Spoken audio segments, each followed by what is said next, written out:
Alhamdulillah, segala puji bagi Allah kerana kita sekali lagi diberi peluang untuk bertemu dengan bulan Ramadan, bulan yang penuh barakah, bulan yang bukan hanya untuk kita menahan lapar dan dahaga, tetapi bulan untuk kita melatih jiwa, membina disiplin dan juga memperbaharui diri. Podcast istimewa Ramadan kita pada hari ini bersiaran dengan tajuk Nafas Baru Bermula Ramadan.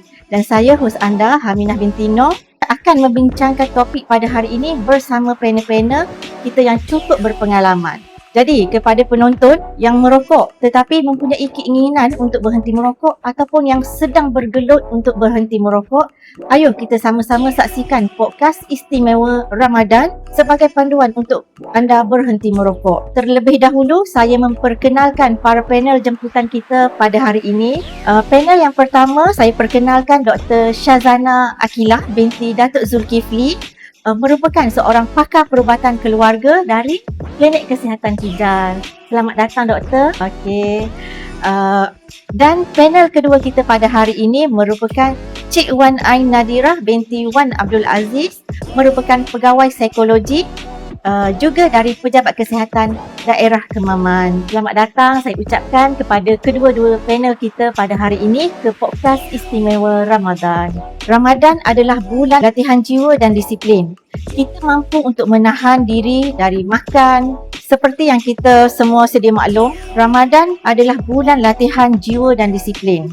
Kita mampu untuk menahan lapar, dahaga dan pelbagai keinginan selama lebih daripada 12 jam sehari. Persoalannya, jika kita mampu menahan diri daripada perkara tersebut, mengapa tidak kita jadikan bulan Ramadan sebagai titik perubahan untuk meninggalkan sesuatu yang memudaratkan seperti merokok? Kita pergi kepada soalan pertama kita lah.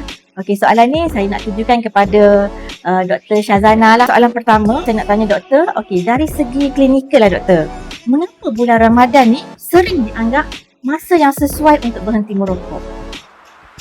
Terima kasih Puan Hamina atas soalan yang diajukan. Jadi saya menjawab atas kapasiti saya selaku pakar perubatan keluarga, yang mana klien-klien kita di klinik kesihatan adalah merupakan golongan yang kita boleh kata dilihat sebagai sihat. Jadi sebab tu mereka boleh datang hadir ke klinik. Jadi kita mungkin boleh undur sejenak setapak ke belakang, iaitu mengapa kita anggap bulan Ramadan adalah satu bulan yang sesuai untuk melakukan perubahan. Tadi saya tertarik dengan kenyataan yang diberikan oleh Puan Haminah sebentar tadi, iaitu mengapa jika tabiat lain kita boleh untuk mengawal diri, tapi agak sukar dan mencabar untuk kita mengawal daripada keinginan untuk merokok. Jadi kenapa saya cadangkan usul saya sebagai untuk kita undur setapak ke belakang, bahawa pada dalam diri setiap klien, dengan kita dah menuju mungkin tahun 2030, dah berpindah ke rancangan Malaysia yang ke depan, yang ke-13 ke depan. Maksudnya dari segi pendidikan, kesedaran klien-klien kita bahawa merokok itu bahaya, saya rasa sudah sebati dan umum sudah sangat cukup faham. Tapi kenapa perubahan tingkah laku itu agak mencabar? Dari segi pengalaman, yang saya dapati di kalangan klien adalah mereka sebenarnya sangat mahukan untuk menjadi sebahagian daripada individu yang sihat, yang bebas daripada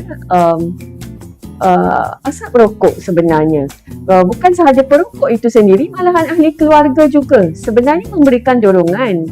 Cuma apa yang kita elok bincangkan adalah apakah strategi, macam mana kita untuk mendorong, untuk menjadi sebagai pemudah cara kepada klien-klien untuk berhenti merokok.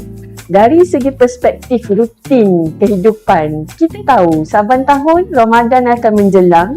Bukan sahaja Ramadan, tapi mungkin dari segi persediaan dari awal dari mungkin Rejab, Isra' Mi'raj, dari Nisfu Sya'ban, semua orang dah menjadikan satu pesta ibadah yang saya rasa sangat meriah. Kebelakangan ini yang kita boleh tengok di mana-mana di dalam masyarakat. Akan tetapi kita apabila mungkin ada sedikit usul saya adalah pemisahan antara tabiat yang sudah sebati dengan diri sendiri untuk dipisahkan dari segi rutin melaksanakan agama. Jadi kita boleh ambil peluang untuk reset kita punya tabiat dari segi perspektif kesihatan. Bukan sahaja merokok, juga dari segi pengambilan gula, dari segi melakukan aktiviti fizikal. Jadi kenapa ia adalah satu tempoh yang kita kata sesuai untuk memulakan berhenti merokok? Langkah pertama pada saya adalah kerana kerelaan hati tu dah bermula sejak Rejab, saya rasa, dengan Isra' Mi'raj, dengan berkumpul mungkin di qaryah masjid ataupun berkumpul bersama keluarga. Mungkin cuti peristiwa pun telah diberi untuk Isra' Mi'raj. Jadi itu kerana satu masa yang dari segi garis masa kehidupan seseorang, sebenarnya dalam diri masing-masing sudah ada kerelaan untuk reset jiwa dan tabiat kita sendiri. Itu saja buat masa sekarang. Reset diri bermula bulan Ramadan untuk melakukan perubahan. Okey, tuan-puan, jangan lupa untuk reset diri kita untuk melakukan perubahan bermula bulan Ramadan. Okey, terima kasih doktor. Seterusnya kita pergi kepada soalan kedua lah yang saya akan tujukan kepada Cik Ain kita. Okey, Cik Ain. Okey, dari sudut psikologi pula, Cik Ain, kenapa Ramadan sering dianggap masa terbaik untuk berubah? Dalam konteks pada hari ini, terutamanya daripada merokok kepada berhenti merokok lah. Okay, terlebih dahulu saya nak ucapkan terima kasih lah kerana sudi menjemput saya untuk join podcast ni. So untuk daripada sudut pandang psikologinya, bulan Ramadan ni adalah satu titik untuk seseorang itu ada self control, sifat kawal diri. Sebab memang kita tahu orang Islam memang dari kecil bulan Ramadan ni adalah waktu dia untuk self control, menahan diri daripada semuanya lah, bukan sekadar makan dan minum sahaja sebenarnya. Dan waktu tu juga boleh reset diri, sebab kalau kita tahu merokok membatalkan puasa sebenarnya, dan diorang memang akan stop merokok pada siang hari. Dan apabila wujudnya self control tu, kita untuk membiasakan rutin kita memerlukan 30 hingga 40 hari kalau tak silap saya. So waktu Ramadan memang kita akan berpuasa sepanjang 30 hari. So itulah adalah titik permulaan sebenarnya untuk merokok. Sebab mungkin kalau macam seseorang tu dia nak berhenti merokok tapi clueless, sebab tak tahu nak mula daripada mana. Bagi saya bulan Ramadan ni adalah bulan yang paling terbaik untuk dipilih untuk wujudkan self control. Keinginan tu mungkin akan berkurangan. Okey, jadi bulan Ramadan ni bulan yang paling sesuai dan paling terbaik untuk kita berhenti merokok. Okey, terima kasih Cik Ain. Okey, seterusnya kita kembali semula kepada Dr. Syazana. Apa yang berlaku kepada tubuh apabila seseorang itu berhenti merokok secara tiba-tiba ketika berpuasa? Terima kasih atas soalannya.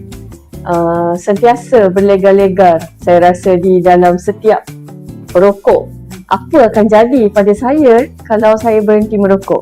Jadi dari segi untuk menjawab soalan ni, saya rasa kita lihat daripada dua perspektif, iaitu dari segi jangka masa pendek ataupun dengan jangka masa panjang lah.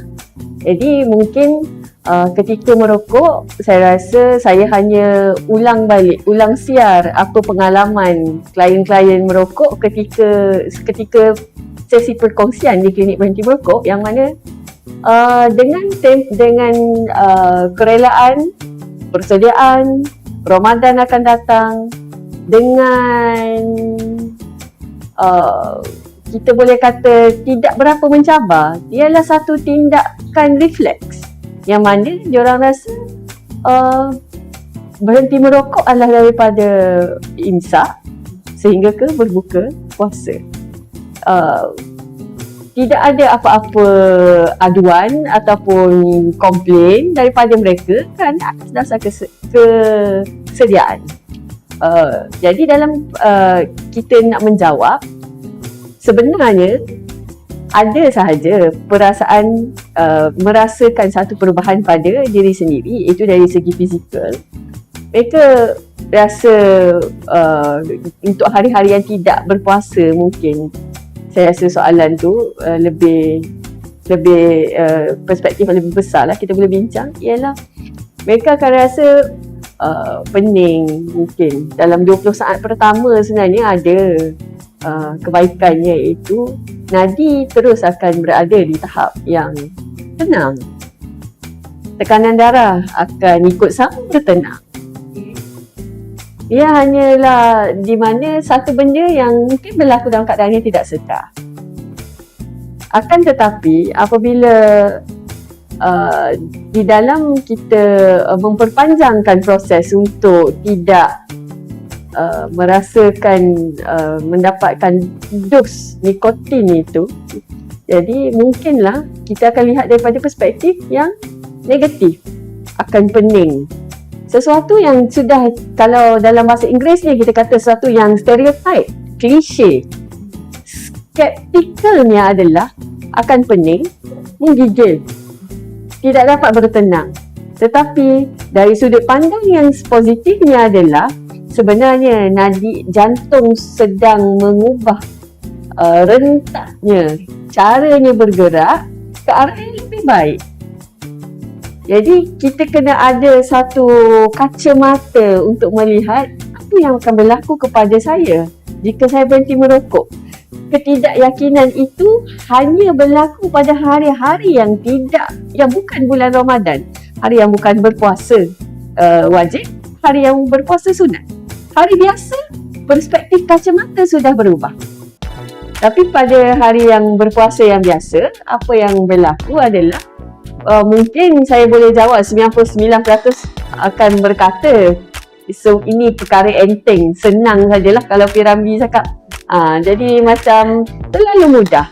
Tapi dalam masa yang kita kena lihat juga apa yang berlaku ketika proses merokok tu sendiri, ia adalah bila nikotin kita hadirkan ke dalam sistem badan kita, sebenarnya dia seperti macam kunci dan lock lah.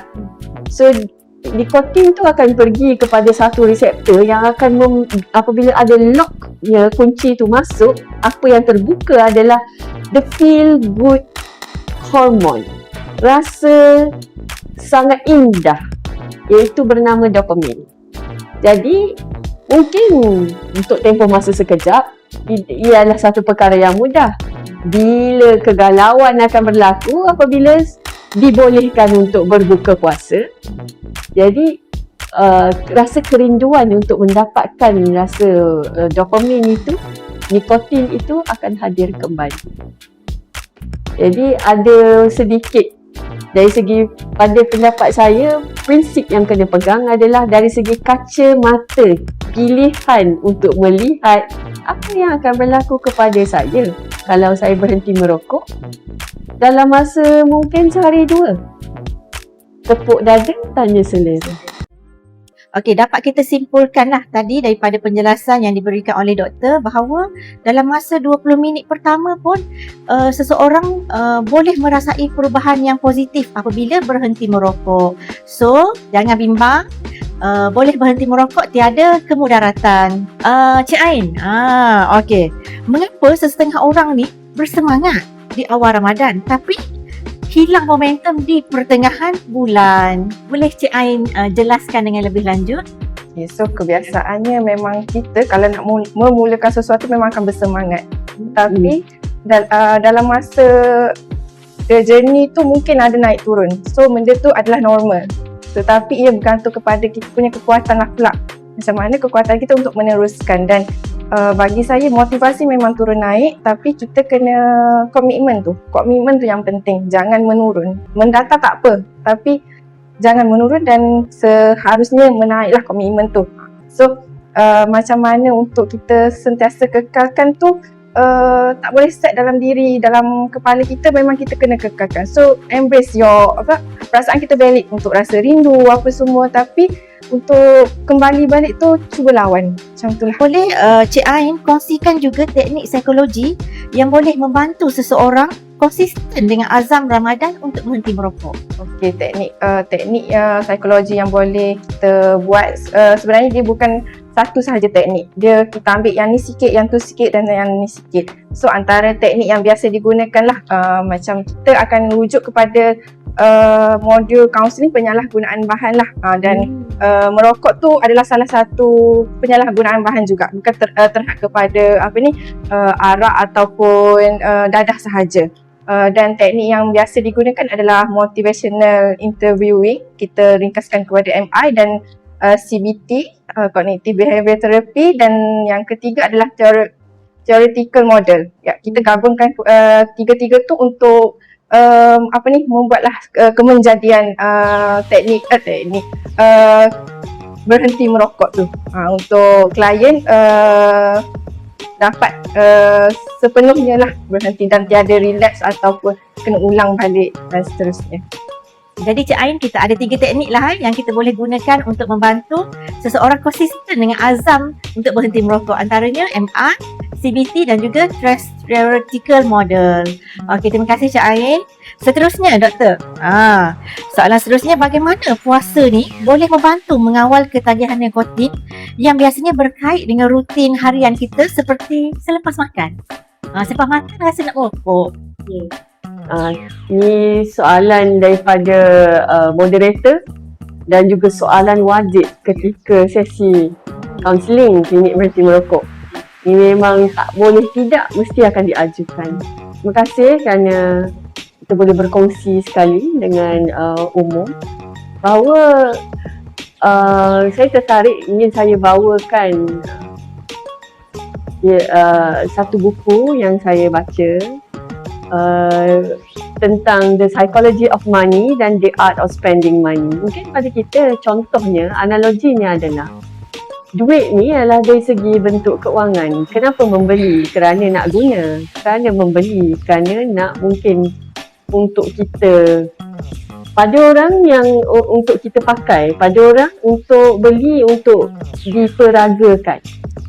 Tapi ada orang boleh beli sampai handbag, kegunaannya bag, tapi beratus-ratus ribu, tapi tidak menjejaskan keuangan mereka. Kerana apa motivasi pembelian sejumlah wang besar itu berlaku adalah apa nilainya, apakah perkaitan antara pengeluaran duit dan juga diri sendiri, apa yang ada di dalam jiwa masing-masing. Jadi perkaitan antara duit dan barang, perkaitan antara merokok dan makan, perkaitan antara mencari ilham dan merokok. Tak merokok tak keluar idea, tak merokok tak siap kerja. Lepas makan tak merokok, rasa separuh jiwaku pergi. Ibaratnya begitu. Jadi ialah satu, bukan terletak kepada makanan itu, tapi apakah terjemahan perkaitan antara rokok dan makanan. Jadi kita boleh kupas dari segi beberapa perspektif. Rutinnya, lazimnya adalah selepas makan sudah ada dopaminnya di situ. Alhamdulillah, berjaya menunaikan puasa hari ini, menyelesaikan ibadah wajib. Jadi rasa tenang, rasa gembira itu dalam apa yang otak baca adalah perlu dimeriahkan lagi, perlu diperpanjangkan lagi. Dopamin ni dia ada beberapa paras dalam kita punya otak, iaitu bila kita bagi sikit, dia akan mahu lagi. Jadi bila bukit dopamin, gunung dopamin itu makin tinggilah keperluan untuk dilunaskan perasaan kerinduan kepada dopamin itu. Jadi diteruskan. Apa yang kita boleh kata, itu adalah dari segi biologikalnya. Tapi dari segi persekitaran pula. Selepas makan, apakah rutinnya? Mungkin kalau kaum perempuan yang selepas makan, angkat pinggan, mungkin pergi ke sink untuk dicuci. Mungkin periuk untuk dicuci. Mungkin untuk mengemaskan meja, menyapu lantai. Jadi sudah ada siri algoritma dalam apa kita kata minda mak-mak ni. Tapi kita boleh simpulkan kepada budaya kita ni menyediakan ruang kelompongan untuk klien-klien yang pada lazimnya adalah lelaki. Saya cuba untuk elak daripada membuat proses generalization ni, iaitu mengambil pukul rata. Tapi kita kata dari segi konteks praktikalnya, apa yang kita hadapi, apa yang kita cuba selesaikan adalah klien-klien yang mungkin dah lama merokok, adalah mungkin ayah-ayah, mungkin abang-abang ataupun mungkin adik-adik yang baru mula merokok. Jadi kelompongan masa itu dari segi sudut sosialnya, dari sudut psikologinya, mungkin dari segi status, dari segi image. Sebagai perokok tegar, sudah dibolehkan untuk proses merokok itu, kenapa tidak dilaksanakan? Maka mungkin ada sedikit tercadar image selaku status di kalangan kumpulan sebaya, mungkin sekampung ataupun di dalam keluarga. Jadi itu dia lebih daripada antara bukan salah lepas makan, tapi apakah di sebalik selepas makan. Jadi jelas kita penjelasan daripada doktor ni berkenaan dengan ketagihan rokok selepas makan, selepas berbuka puasa. Okey, seterusnya kita pergi kepada Cik Ain kita lah. Okey, Cik Ain, kalau boleh Cik Ain kongsikan tips kepada para penonton lah, strategi yang praktikal untuk mengawal craving ataupun ketagihan lah sebelum berbuka puasa lagi. So dia kalau ikutkan based on types lah buku, dia ada teknik, kita panggil teknik 4D. Okey. Yang pertama adalah yang pertama adalah delay. Kita melambat-lambatkanlah, sama juga macam sorry saya bawa topik sikit macam kita nak buang air. So kita boleh je delay sebenarnya. Lama-lama hilang rasa tu. So macam itulah juga untuk kita nak merokok, kita cuba delay. Slowly lama-lama mungkin perasaan tu akan hilang pun untuk rasa craving tu. Dan seterusnya di yang kedua adalah deep breathing lah. Kita buat pernafasan dalaman. So deep breathing ni biasanya kita guna teknik 4, 7, 8 lah. 4 saat kita inhale, 7 saat kita tahan dan exhale 8 saat. Dan pastikan betul-betul kita inhale, perut kita mengembung, bukannya ke dalam, dada kita yang ke depan. Dan macam tu juga exhale, perut kita masuk dan dada kita ke depan. Salah. Okay, so seterusnya adalah drink water lah. So ada je rasa craving, kita ambil something, benda lain lah untuk lapik kita punya craving. Contohnya minum air, ataupun ada juga orang yang akan punya chewing gum ataupun makan gula-gula untuk hilangkan craving tu. Dan seterusnya yang terakhir adalah distract lah. Kita cuba buat benda lain. So macam kita tahu lepas kita berbuka, biasanya macam Dr. Syazah dah cakap tadi, akan cari rokok. So lepas tu apa kita kena buat? So tahulah cepat-cepat, kita tahu maghrib pendek. So pergi maghrib tu terus solat ke ataupun terus pergi masjid, dan boleh benda tu adalah salah satu untuk distract lah. Kita dah pergi masjid, kita akan stay dalam masjid tu sampai habis tarawih lah sebenarnya. Okey, terima kasih Cik Ain. So kita boleh gunakan 4 teknik yang diajar oleh Cik Ain tadi. Yang pertama delay, yang kedua drink water, yang ketiga deep breathing, dan yang terakhir distract. So jangan lupa amalkan tips yang dikongsi oleh Cik Ain tadi untuk kita elakkan ketagihan lah. Okey, seterusnya soalan saya nak tujukan kepada doktor lah. Okey, berdasarkan pengalaman doktor lah di klinik. Okey, mungkin doktor boleh kongsikan pengalaman klien-klien KBN dari segi cabaran ketika berhenti merokok. Terima kasih kerana memberi ruang untuk saya bawakan daripada klinik saya, itu di sebuah perkampungan kita pada pesisiran pantai lah, Kijal. Jadi mungkin agak mungkin tertumpu kepada klien-klien golongan mungkin nelayan, pakcik-pakcik yang agak berusia. Saya ingin bawakan. Jadi cabaran-cabarannya tadi kita sebut, yang pertama adalah yang mereka sentiasa akan tanya, iaitu lepas makan nak merokok. Yang kedua adalah jika tidak merokok selepas makan, maka mereka akan makan lagi. Sebab tadi apa yang dibawakan oleh Cik Ain untuk cakap distract. Dia distract dengan makanan. Dia terganggu pula dengan proses lain pula. Jadi apa yang lazimnya akan ditanya, berat akan makin naik. Jadi kalau kita kupas, kita lihat dari sudut pandang kenapa perluan untuk mencari lagi makanan adalah sebenarnya yang saya sebut sebentar tadi, iaitu dopamin itu belum cukup tinggi lagi. Jadi mereka mencari alternatif lain. Jadi apa yang berlaku di klinik berhenti merokok, kita akan menjalankan pasar lah, kita kata memperkenalkan kepada klien, iaitu bahasa Inggerisnya saya mohon izin, iaitu you name it to tame it. Kita labelkan, kita namakan dia untuk kita jinakkan dia. Apa yang diperlukan sebenarnya, apa yang cik mahu ketika waktu senggang selepas makan itu. Adakah kerana mungkin agak kekok untuk pergi ke dapur untuk membersihkan dapur, ataupun agak kekok untuk tidak bersama turut serta dengan perbualan di kalangan para ayah, mungkin di kalangan kawan-kawan mungkin. Jadi kita kena kenal pasti dahulu dengan teknik you name it to tame it.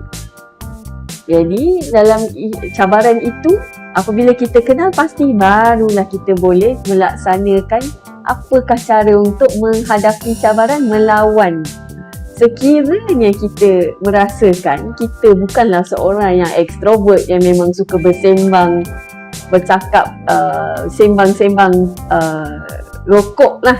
Sebutnya sembang kopi, tapi dia jadi sebenarnya sembang rokok. Tapi kita telah membiasakan budaya itu.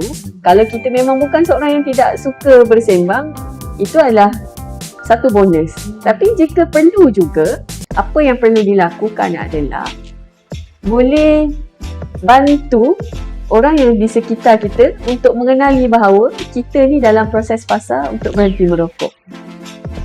Kita jujur, kita telus.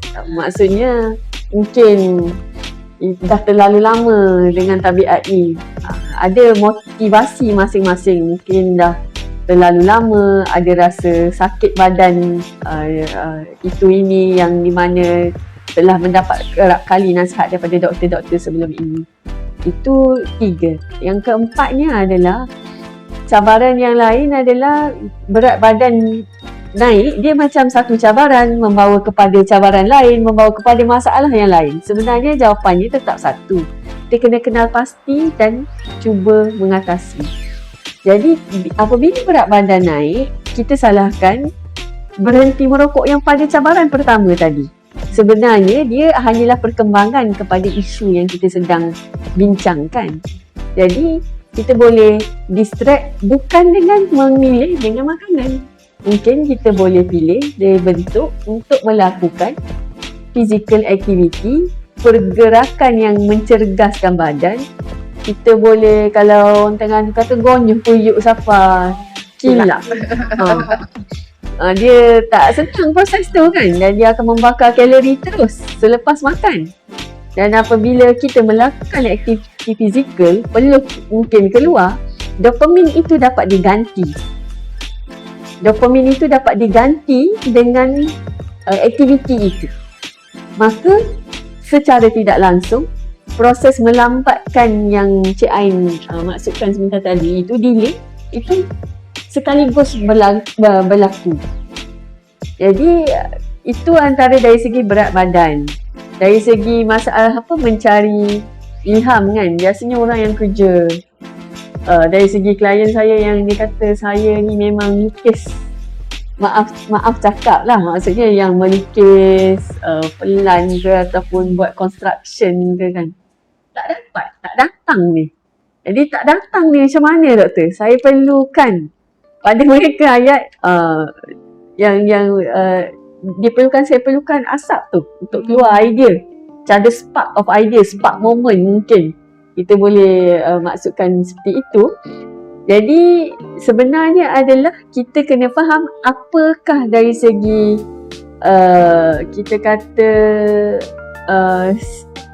ayatnya adalah persamaan.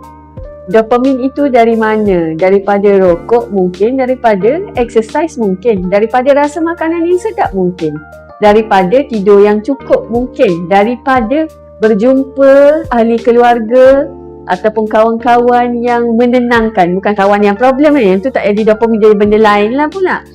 Tapi dalam keadaan yang kita bersyukur juga memberi dopamin, kita bertenang, kemampuan itu sama ada dari sudut kacamata perspektif mana yang kita pilih, pilihan di tangan masing-masing. Jadi proses yang cabaran yang mereka akan datang dalam pelbagai bentuk, yang kita akan beri kiranya alat bantuan sahajalah, nasihat bantuan sahaja, bahawa kita bincang dan kita namakan apa yang perlu, apakah situasinya itu, baru kita boleh mengatasi cabaran. Saya jawab teruslah, kalau dah ada cabaran mesti nak tanya kan, iaitu macam mana cara nak mengatasi. So sedikit sebanyak saya kongsikan daripada klien-klien saya. Okey, terima kasih atas penjelasan yang cukup lebar lah daripada Dr. Syazana. Okey, jadi yang doktor berat badan meningkat ataupun tak ada idea untuk buat kerja bukanlah penyebab kita berhenti merokok so ada strategi lain lah yang kita boleh gunakan lah untuk kita elakkan daripada kita berat badan meningkat lah bila kita berhenti merokok. Okey. Terima kasih doktor. Seterusnya Cik Ain. Kita pergi kepada Cik Ain semula lah. Okey, baik Cik Ain. Kalau boleh Cik Ain kongsikan pula cara-cara untuk memastikan kelangsungan usaha untuk berhenti merokok. Untuk usaha berhenti merokok. Okey. So kelangsungan ni saya rasa support system yang baik pun adalah sangat penting. Dan contohnya keluarga lah. So ada orang yang dapat background keluarga yang tidak supportive. Yang tu lah kita risau klien akan relapse. Dan seterusnya saya rasa yang ni daripada sudut luaran lah sebenarnya. Usaha KKM sendiri yang mengarahkan untuk premis-premis yang menjual rokok untuk tak display dah. Macam kalau kita pergi 7E kita tak nampak dah. So benda tu sebenarnya boleh elak trigger. Sebab kalau benda tu masih display dan klien akan tengok, dia akan rasa nak beli. Ada duit lebih, rasa teringin lah. Contoh hari tu dia stress. So bila dia stress, dia rasa rokok je akan boleh release stress dia. So singkat 7E nampak benda tu. Padahal nak beli coklat ke nak beli benda lain. Tapi bila nampak kat belakang tu, okey, terambil dan relapse lah sebenarnya. Dan saya rasa tu adalah salah satu usaha yang baik daripada KKM untuk tutup terus, tak display kepada orang ramai lah. Dan benda tu pun budak-budak pun kita kena elakkan daripada nampak benda tu semua. Dan seterusnya yang ni daripada faktor luaran juga, kita adanya KBM ni lah, klinik berhenti merokok, kita bantukan. Kita ada patch, kita ada chewing gum tu semua. So patch tu pun boleh pakai waktu untuk hilangkan craving, waktu puasa pun boleh kan Dr. Syazah. So dia tidak membatalkan. Yang tu adalah salah satu usaha daripada luaran lah. Dan untuk diri sendiri yang boleh saya bagi tu, it's all about our mindset. So kita macam mana kita twist kita punya pemikiran untuk meninggalkan terus tabiat merokok ni. Okey, so kepada siapa-siapa lah yang nak tinggalkan tabiat rokok, so bolehlah mendapatkan rawatan di klinik kesihatan lah di daerah Kemaman ni lah. Okey, so seterusnya kita pergi kepada Dr. Syazana lah. Okey doktor, dalam fasa kembali semula kepada Dr. Syazana. Okey doktor, boleh doktor kongsikan klien yang baru datang, apakah proses yang akan dilalui oleh klien lah yang hadir ke klinik berhenti merokok? Okey. Jadi sekarang ni kita terus buka platform untuk macam mana nak hadir ke klinik berhenti merokok lah, sebab kita dah banyak kali menyebutkan tentang KBM, klinik berhenti merokok. Jadi sejajar dengan digitalisasi dari segi sektor kesihatan, kita memang mengharapkan klien-klien untuk update, memperbaharui aplikesen MySejahtera untuk membuat temu janji untuk slot klinik berhenti merokok di klinik kesihatan yang berdekatan di lokaliti masing-masing lah.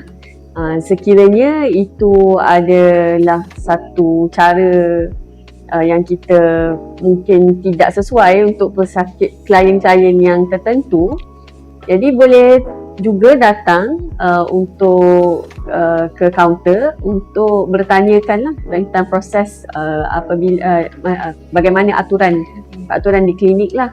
Jadi apabila mereka datang, walaupun kadang-kadang mungkin datang batuk sesama, doktor akan melakukan proses saringan. Bukan sekadar doktor lah, semua perawat kesihatan akan bertanya soalan, adakah cik merokok ataupun puan merokok ataupun adik merokok, kerana itu adalah proses saringan yang memang kita memang war-warkan. Sekiranya ada, kita memang akan menawarkan ataupun kita menawarkan klinik berhenti merokok dengan cara kita akan tanya kesediaan. Yang mana tahap-tahap kesediaan dia tu, stages of kesediaan klien tu ada pelbagai. Kalau yang memang rasa pre-contemplation memang tak nak, jangan tanya. Memang tak nak. Saya perokok tapi mungkin tidak ada kesediaan di situ. Bukan kita meninggalkan, bukan kita membiarkan, tapi kita akan membincangkan beberapa fakta lah tentang apa yang relevan, apakah risiko mungkin yang biasa kita dengar. Tapi sekiranya dah ada bunga-bunga untuk berhenti merokok, inilah antara klien yang kita akan, prospek klien yang kita akan masuk ke dalam klinik berhenti merokok. Boleh didaftarkan di klinik, itu lebih kepada staf lah, petugas kesihatan lah akan melakukan proses-proses ini. Tapi pada setiap klien sebenarnya yang hadir ke mana-mana fasiliti kesihatan, tidak boleh tidak saya rasa perawat kesihatan akan bertanya, adakah cik seorang perokok? Jadi suka untuk saya mengajak semua warga, selagi mana kita hidup di udara yang sama, warga negara Malaysia, atas dasar bertanggungjawabkan kita kepada masyarakat adalah untuk sentiasa membudayakan bertanya dan mewawarkan klinik berhenti merokok, dan tidak hanya tertumpu, tidak hanya terbatas di klinik kesihatan sahaja, tetapi hatta di farmasi. Mungkin suatu hari, suatu masa nanti di farmasi yang berbayar pun kita akan capai ke satu komuniti seperti itu. Jadi apabila didaftar, kita akan bagi temu janji, kerana klien berhenti merokok ni memerlukan sesi yang kita kata yang berfokus, yang tertumpu kepada klien itu sendiri, kerana ia memerlukan proses bukan sahaja pemberian yang Cik Ain ada ceritakan tentang rawatan gantian nikotin dari segi ubat sahaja. Dia punya saham dia tu, tanggungjawab dia tu mungkin 50% ubat, 50% lah daripada pengendalian psikologi dan emosi oleh pegawai kaunselor dan staf. Dia tidak terbatas kepada kaunselor sahaja, bahkan kepada semua staf kesihatan. Untuk pengendalian itu adalah pelaburan masa. Jadi itu sahajalah yang perlu dilaburkan oleh klien, iaitu masa, kesabaran. Kos adalah kalau di fasiliti kesihatan, insya-Allah setakat ni yang percuma selagi mana warga negara. Jadi kita akan tawarkan sama ada dalam bentuk gam, dalam bentuk patch yang boleh tampal. Sebelum tidur mungkin, pagi rasa ingin merokok tu boleh hilang. Dan yang terbaru mungkin di PKD Kemaman, kita akan bawakan peranti dalam bentuk spray. Boleh rujuk tanyalah. Maksudnya kita kata tak semua orang mungkin berminat, tapi kita mulakan dengan langkah kecil itu, maka saya mengalu-alukanlah kedatangan untuk menjadi klien klinik berhenti merokok. Kelebihannya adalah kita akan melakukan proses sama seperti pemeriksaan kesihatan yang lain, sebab untuk klien berhenti merokok kita akan cuba bantu, kerana permulaan untuk berhenti merokok itu sendiri tujuannya adalah untuk menjadi sihat. Jadi itulah sedikit sebanyak saya boleh kongsikan proses untuk klien berhenti merokok. Okey, jadi so kat sini saya harap penonton lah yang ingin mendapatkan rawatan di klinik berhenti merokok lah jelas dengan tata cara yang perlu dilalui sekiranya tuan-puan berminat untuk mendapatkan rawatan lah di klinik berhenti merokok. Yang penting seperti yang Dr. Shazana kongsi tadi, pengorbanan daripada segi masa dan juga kesabaran. Okey, so kita pergi kepada soalan terakhir lah. Soalan terakhir, yang ni saya nak tanya juga kepada kaunselor dan doktor lah. Saya tanya kaunselor dulu lah. Okey, ramai cenderung untuk merokok semula selepas berbuka, dan kalau boleh Cik Ain dan doktor jugalah kongsikan nasihat dan tips bagaimana mengelakkannya. Sekejap, sebab saya tersasul. Sorry. Okey, so kita pergi kepada soalan terakhir lah yang saya akan tanyakan kepada doktor dan juga Cik Ain. Okey, ramai cenderung untuk merokok semula selepas berbuka, dan kalau boleh doktor dan Cik Ain ni kongsikan nasihat dan juga tips bagaimana untuk elakkan merokok semula selepas berbuka. Untuk kita terus berada dalam keadaan yang tak relax lah sebenarnya. So cari big why kenapa ada orang contohlah nak berhenti merokok disebabkan anak-anak. Sebab kalau kita tahu yang second hand smoker lagi tinggi dia orang punya risiko sebenarnya. Untuk tu keluarga lah sebenarnya. Macam contoh kalau ada ayah yang pesan dekat anak untuk sebelum balik singgah tempat ni untuk beli rokok, so anak tu apa yang dia perlu buat, tak payah singgah, untuk pastikan dia tak merokok lah lepas berbuka puasa tu, sebab sepanjang hari dah mampu untuk tahan nafsu merokok tu. Kenapa tak boleh teruskan sebenarnya? So selain tu adalah diri sendiri jugalah, kekuatan diri kita. Macam mana kita bermain dengan fikiran kita sendiri, our mindset, untuk terus kekal kuat lah, tak ambil rokok. Ya, doktor? Boleh kata sedikit pesanan lah untuk kita lihat dari segi praktikalnya adalah kita boleh pesan hari ni rokok ada di mana, adakah di dalam rumah. Kalau masih ada di dalam rumah, mungkin boleh letak atas almari yang sangat tinggi, bungkus dengan kotak surat khabar. Supaya nak ambil itu memerlukan proses usaha yang sangat besar. Itu antara cara-cara tips yang praktikal yang saya akan anjurkan lah kepada klien KBM. Jika rokok tidak ada di rumah, seperti yang Cik Ain bagi tahu tadi, mungkin anak boleh pura-pura terlupa nak singgah berhenti. Betul. Terlupa kan, jangan cakap ingkar kan, tak boleh pula. Dia panggil macam kena cerdik sikit lah dalam menyokong kan klien untuk berhenti merokok. Sekiranya rokok itu duduk, maksudnya kita kata dalam keadaan yang perlukan usaha untuk mendapatkan, apa yang perlu kita tahan sebenarnya, boleh eksperimen diri masing-masing. Dalam 5 hingga 10 minit cuba lakukan aktiviti yang berbeza. Boleh mandi bersiap untuk ke tarawih, ataupun bersihkan kereta, ada pasir-pasir dekat alas kaki ataupun motor, mungkin kita sementara menunggu untuk ke tarawih, ataupun siram pokok bunga kat luar sementara menunggu. Benda-benda yang praktikal yang kita boleh masukkan dalam rutin kita untuk kita dapat meneruskan kelangsungan tidak merokok tu lah.